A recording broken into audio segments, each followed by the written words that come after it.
Hello, UUCT. My name is Helen Casera. I'm your Director of Religious Exploration, and my pronouns are they, them, and theirs. It is a rainy Tuesday solstice morning here at UUCT, and I am excited to be here with you. This service is a solstice service that we have decided to use for the Sunday after Christmas, and I'm excited to share it with you all. And yeah, so by the time y'all see this, it'll be Sunday morning. It'll be the day after Christmas. But right now, it's Tuesday morning, and I have a 5-year-old, Henry, and she is really excited for Christmas. So I'm just a little bit tired. And I bet some of you all are too, because it's been an exhausting few years, right? I've been exploring the practice of candle magic lately, and I found it can be an incredibly powerful way for me to set an intention even when I'm exhausted. And I've been thinking of our chalice as a form of candle magic and all the intentions we put into its lighting. Our principles, our huge intentions, our decision to be in community is a huge intention, and our steadfast, sometimes even stubborn, determination to keep going, keep trying, and to make things work is also a huge intention that we set every time we light our chalice. So with that in mind, I have some chalice lighting words to share with you as we begin our time together, and I invite you to set an intention for this time as I read them.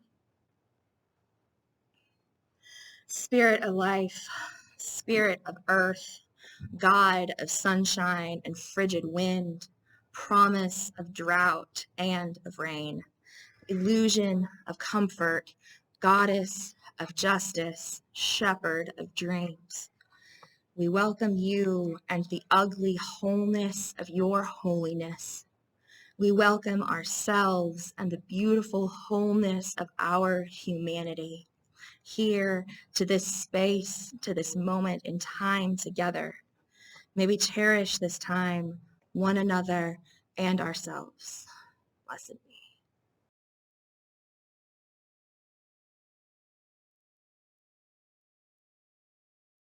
I would like to invite you, if you are willing and able, to unmute and call by name or by energy the ancestors, mentors, and other guides you would like to invite into this space. You may unmute yourselves and name your ancestors. I welcome in Sophie and Victoria, all of my guides, my ancestor guides.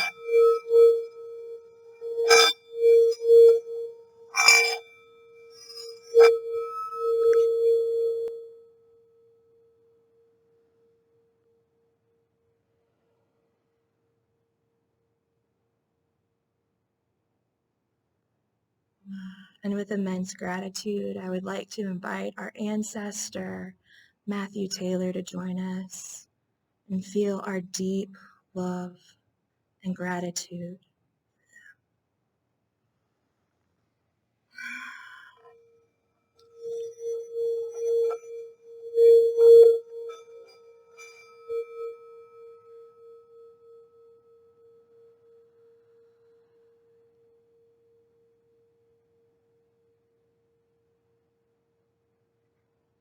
Thank you. Matthew is a Unitarian Universalist seminarian and visionary leader who passed away a few weeks ago. Thank you for bringing yourselves and your ancestors and your energy into this space with us today. It is an honor to be here with you. Today is the winter solstice, the shortest and darkest day of the year, a time of pausing before resuming work, the heartbeat in between waning into winter and waxing into summer.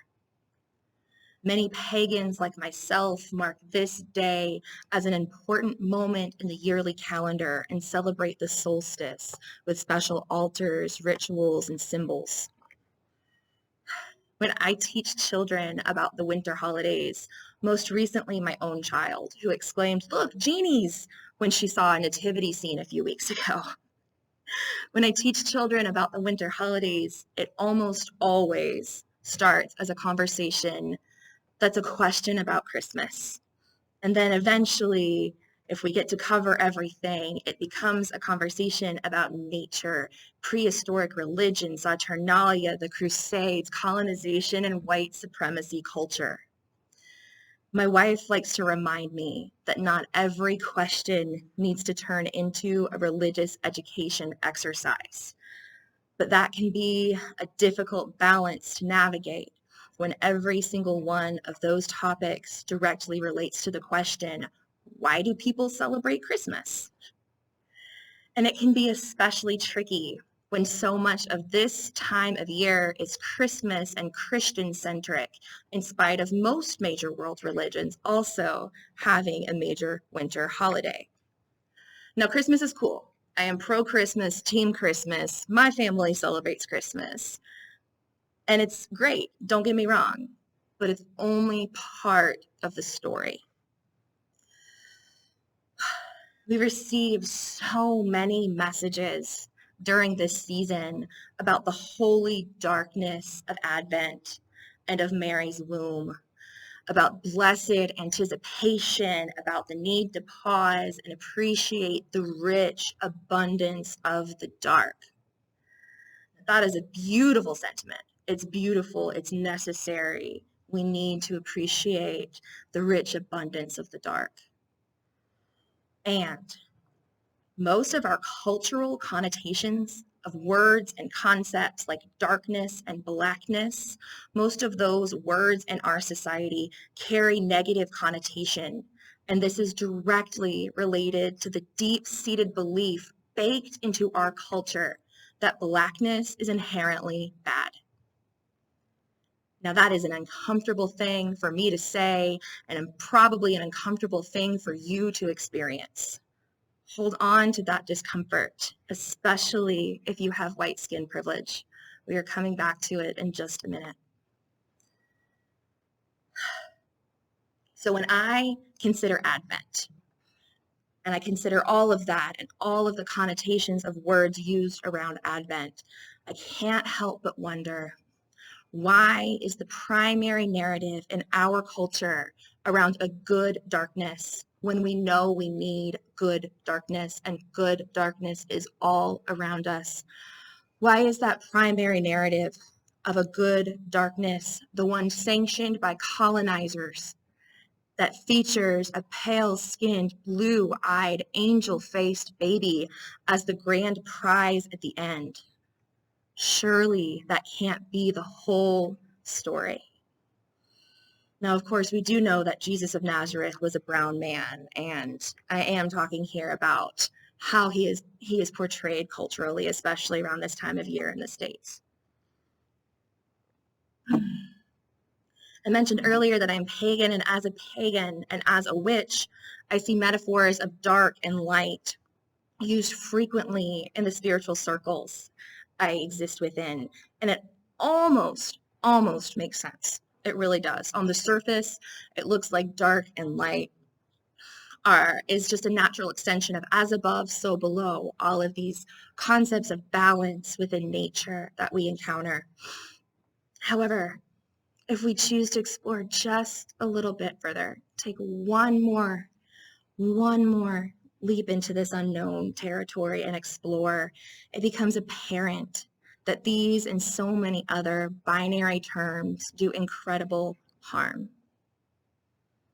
Much like Christmas is only part of the story of what happens around winter solstice time, the negative energies and connotations around the concept of darkness are only a part of darkness.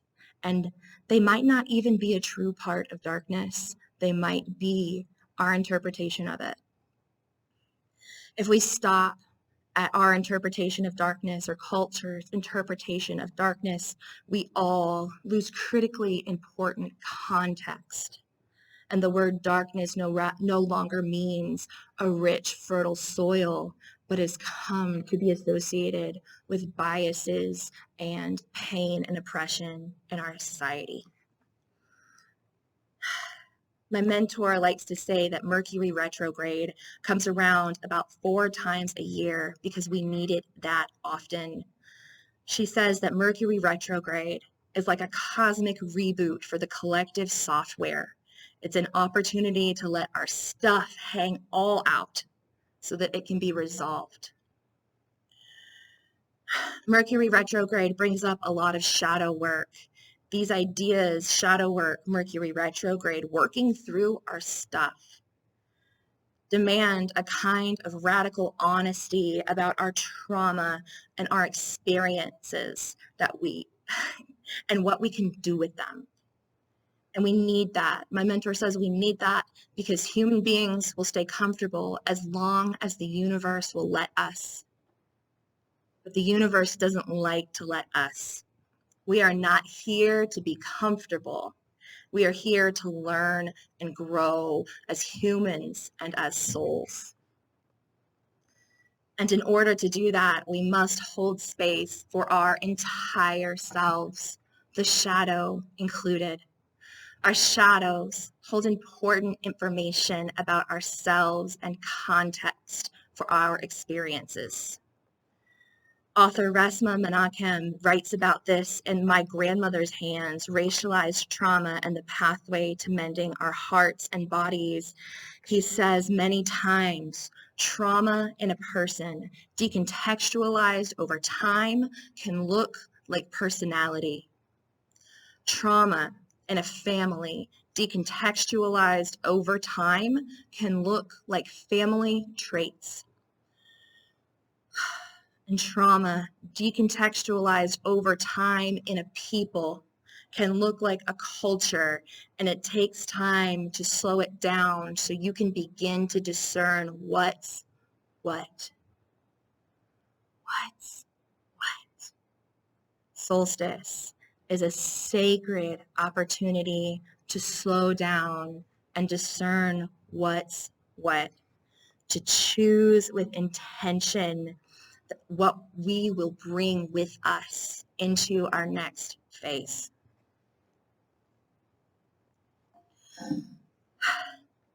I'd go one step further to say that the new moon comes about once a month for the same reason, because that is how often we need it. That is how often we need to sit in the fruitful darkness and try to do some shadow work. It's not all love and light, and anyone who says it is lying to you. It's not all love and light. We have to do our shadow work.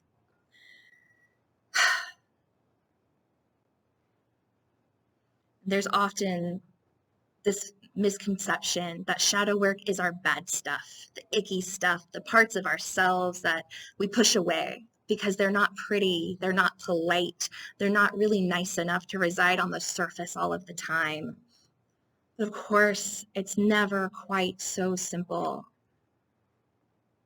Shadow work is so much more about sitting with the parts of ourselves that are decontextualized, the parts that make us uncomfortable, and the parts that we might not approve of. But these parts are a part of ourselves, whether or not we approve of them.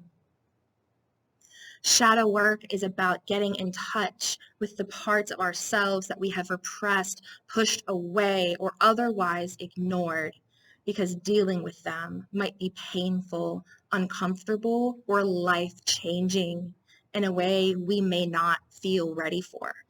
Shadow work can make us seriously question who we are and what we believe. It is hard work. It is incredibly uncomfortable and even painful at times, and it takes profound courage. And we absolutely have to do it if we want to grow. So let's bring this back home, back to the chalice and the community that brought us together in this space to begin with. If shadow work is the uncomfortable and necessary work we have to do to grow, I think then we can safely proclaim that the eighth principle is Unitarian Universalism's shadow work right now. Remember that discomfort I asked you to hold on to a few minutes ago? Feel it, notice it. Don't have to do anything with it. Don't send it away. Don't just say hi. There is so much discomfort around our opportunity to grow through the eighth principle, but my goodness, how much restorative justice could that discomfort give way to? All growth is uncomfortable. I imagine even the moon herself has moments of wishing she could stop stretching and shifting and changing all the time. It is uncomfortable to move through this shadow work as an institution, and because of that, it is much easier sometimes to intellectualize the topic, to turn it into a conversation about policy and procedure. But when we allow that to happen, we lose the divine wisdom of the fertile darkness. We miss an opportunity to be awestruck by the stars because we are too afraid of the night. What we often fail to realize is that the dark, uncomfortable, quiet places are where world-changing ideas and movements are born. This is why we have so many cultural phoenix stories, why rock bottom, triumphant return is such a well-loved trope. We need the darkness, and that doesn't have to be a bad thing. Resilience and rebuilding and reimagining are a part of our collective story as Unitarian Universalists, just as much as the ways that we have perpetuated white supremacy culture. We need and we deserve to experience the fruitful darkness of the unknown as much as we squint for the first rays of dawn and yearn to feel the warmth of the sun upon our cheeks when we are cold. This life, this work demands our entire selves, the parts we are proud of and the parts we are not. May we always remember that darkness is sacred. Blackness is the absence of color, the blankest slate, pure creative energy of love and life co-conspiring with us to make something as awe-inspiring as the stars. So may we be courageous enough to hold space for the dark.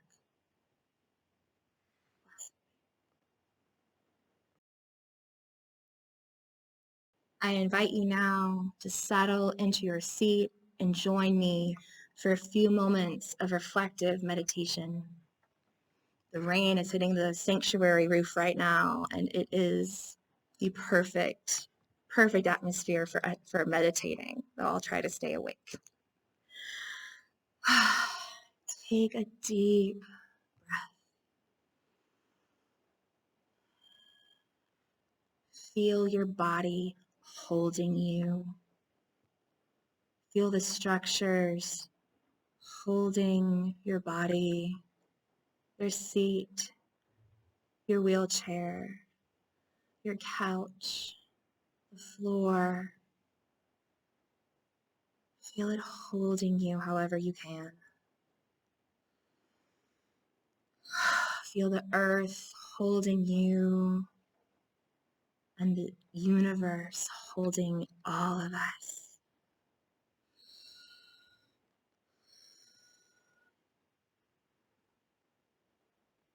Pay attention to your breath and imagine your breath holding you from inside as well.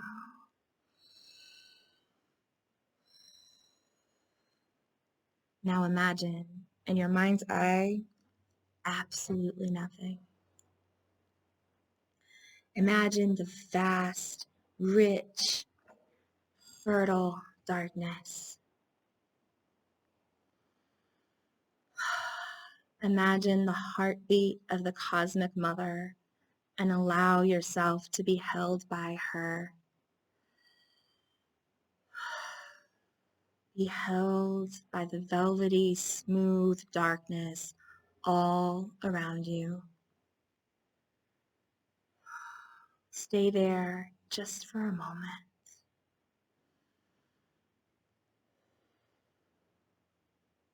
Allow yourself to wonder what it feels like to be held by the goddess themselves.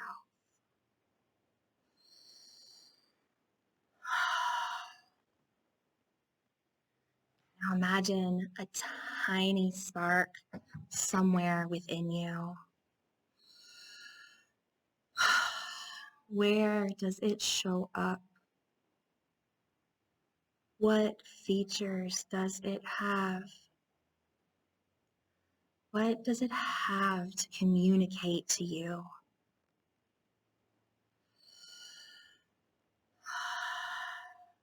This spark is what remains in the total stillness and blessed darkness of the solstice, of the new moon, in the fertile darkness. It is always with you, even here. Say hello to it. Name or identify it. Ask it a question. Sit with your spark for just a moment. Do you know what it asks of you? What is it calling you to do? How can you use that divine spark within you to move through life with intention?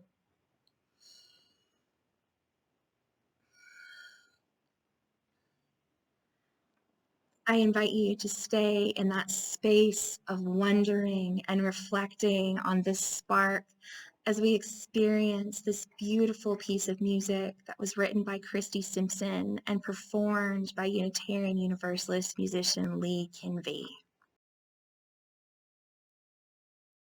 Fire can warm your hands and feet when it's very, very cold. Or it can lick clean a mountainside of trees 1,000 years old. A flame fanned from a spark, creating shadows dancing out of dark. It can ravage the heart and give rebirth to the soul.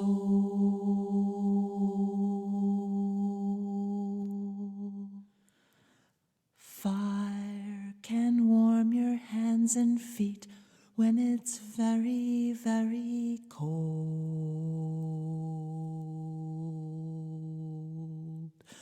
Or it can warm your hands and feet when it's very, very trees 1,000 years old.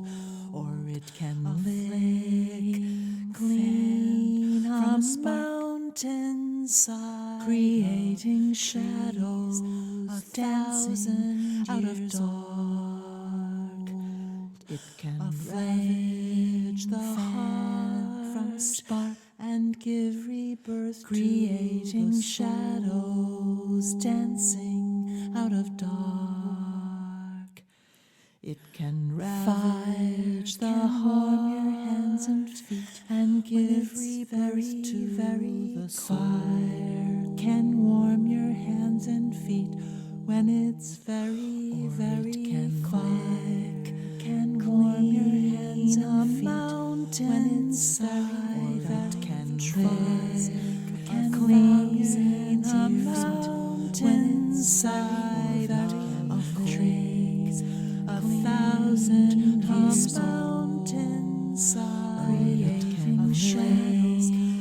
dancing from a mountainside, creating shadows, the dancing from a spark and give rebirth, creating shadows, the dancing from a spark and give rebirth, creating shadows, the dancing out of dawn and give rebirth to it can ravage the heart and give rebirth to the soul.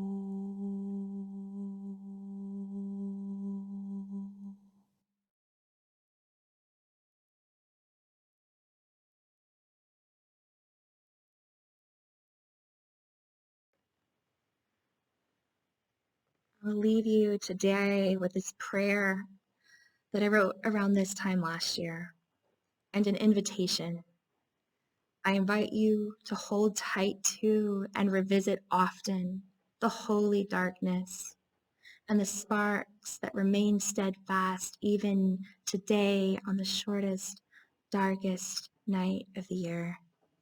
May we remember that our communities, our beloveds, and these sparks are our North Stars, our ancestors, our guides, and highest goods, all conspiring to tell us on no uncertain terms what we are here to do, and that they are here to help us through it. When I close this prayer, I release the circle of our space here together and release our ancestors and guides with our immense gratitude. And this is a prayer for all of us. Beloved, everything in this abundant universe is yours. Every kiss exists to fall upon your cheek. Every song to entice your soul to dance. All the stars align to dance with you. For all of creation resides in the rhythm of your heartbeat. You need only feel it and be willing to be moved. And so it is, and blessed